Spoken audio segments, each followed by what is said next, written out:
Hello and welcome to the Indian spectator. My name is Abhyuday Sharma. कहने को तो चुनाव एनडीए वर्सेस इंडिया था, मगर हकीकत में वो बीजेपी वर्सेस इंडिया था।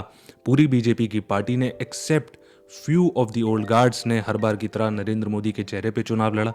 वहीं पे इंडिया अलायंस के उम्मीदवारों ने although there was support from the headquarters, लेकिन चुनाव उन्होंने अपने दम पे लड़ा और एक कलेक्टिव वॉइस के थ्रू।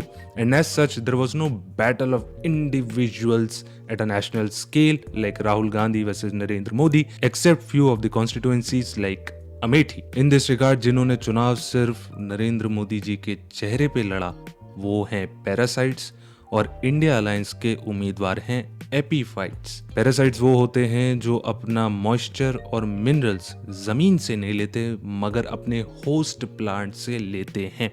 वहीं पे एपीफाइट्स वो होते हैं जो होस्ट प्लांट पे ग्रो तो करते हैं मगर अपना खाना उनसे नहीं लेते। दूसरी ऑब्जर्वेशन ये है कि don't put all eggs in one basket. पूरी बीजेपी की पार्टी ने सिर्फ एक ही चेहरे पे यानी कि नरेंद्र मोदी जी के चेहरे पे बेट किया। इससे उनको 2 टर्म के लिए रिवॉर्ड तो मिला, मगर कई सारे अनडिजर्विंग कैंडिडेट, जैसे एक टर्म यूज होता है ना मोमेंटम ट्रेडिंग में कि राइडिंग द वेव, कई सारे अनडिजर्विंग कैंडिडेट भी सांसद चुनकर आ गए।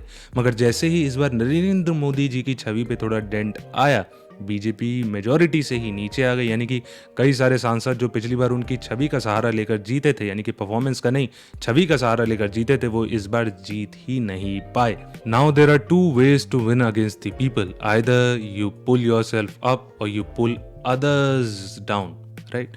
और दोनों में से आसान जो है करना वो दूसरे को गिराना है। In this election BJP did the same. उन्होंने अपने अचीवमेंट्स तो गिना ही नहीं लास्ट के फेजेस में, लेकिन कांग्रेस पे अटैक जरूर किया, फियर मॉन्गरिंग करी कि कांग्रेस आ जाएगी तो भैंस चुरा के ले जाएंगे, मंगलसूत्र छीन लेंगे एटसेट्रा। कांग्रेस ने भी खूब डराया, खूब फियर मॉन्गरिंग करी, क्योंकि सारी पार्टीज एक ही थाली के चट्टे बट्टे हैं, कोई किसी का नहीं है। Here Rishi Sunak is also doing the same, saying कि भाई अगर कियर स्टारमर आ जाएगा तो इमिग्रेंट्स आ जाएंगे। Well, we got the numbers down last year by a third, and now we have a deterrent ready to go. Migrants have been detained, the flights will go in July, but only if I'm your Prime Minister.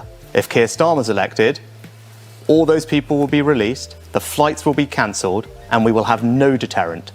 The same story is in France, where Macron said कि अगर left आ जाएगा तो देश में civil war start हो जाएगी। These are just election tactics. 4th 2047 में विकसित भारत बन जाएगा। And here Rishi Sunak is also trying to say the same thing कि this is a debate about the future. Just answer Well, no, I could Let just Rishi answer that. no, please let Rishi Sunak respond to that, please. Because this election is about the future. And both of them, according to me, are standing at the same place. One of them lost the majority, and one of them, that is Rishi Sunak, is about to lose power in the United Kingdom. And why they are doing so? क्योंकि there are only 3 things: past, present and the future. हम लोग कहाँ पे रह रहे हैं? Present में। Vote कौन देगा? प्रेजेंट वाले।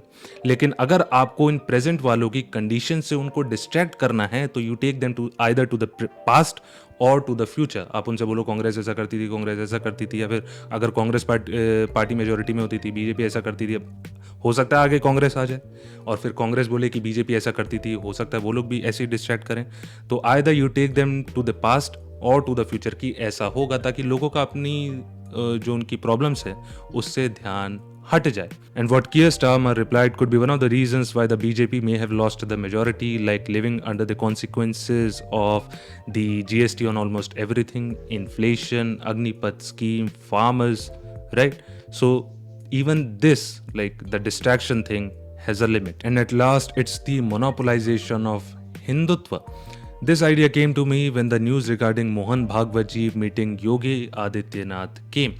Hindus do need an alternative if I'm talking from the right-wing perspective. Although I'm a moderate, which gives me a chance to see both the good and the bad of both sides. And not just Hindus needing an alternative, even the Muslims too need an alternative from the AIMIM. Because अगर आपके पास choices नहीं है, जैसे कि economy में होता है कि तब प्राइसेस मार्केट सेट नहीं करता, ओलिगार्क्स या फिर मोनोपोलिस्ट करते हैं, उसी तरह in politics these parties act as the monopolists of religion, where they take people for granted कि वोट तो मिल ही जाए, जैसे कि एक मोनोपोलिस्ट सोचता है कि उनको पैसा तो देना पड़ेगा ही। So that's it with this video. Take care of yourself, your family, keep smiling, have a good, loving and a peaceful day.